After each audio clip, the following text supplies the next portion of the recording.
Hello everyone and welcome to the channel. In this video, I will show you how to reset your Verizon ONT box. If for some reason your Verizon FiOS set-top box is not working as it is intended, you can always reboot it.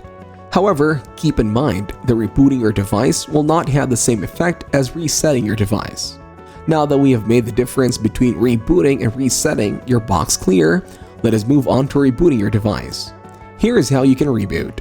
Press the option button on your remote. Now scroll to your top support tools.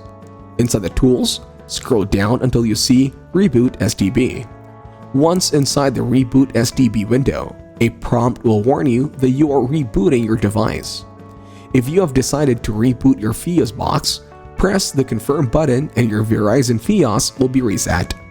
If accessing your FiOS box with a remote is no longer a viable option, this method is the way to go for you. Although this method may come to you as a somewhat reckless one, we can assure you it is not, as nothing bad will happen to your device. Now to reboot your device, just follow these steps. Turn off your TV and your set-top box. Take out the cord of your box for 15 seconds. Now turn on your set-top box.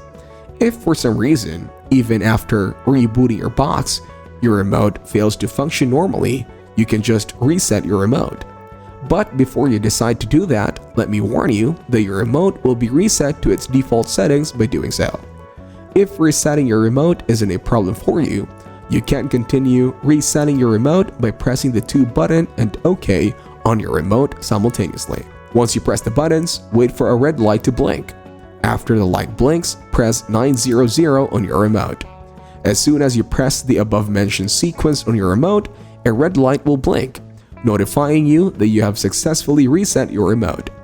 Now that you have restored your remote to its factory settings, don't forget to reconfigure it later. Thank you everyone for watching. Hope you got some value. Make sure to like this video and subscribe to our channel. Leave a comment down below. See you in the next one.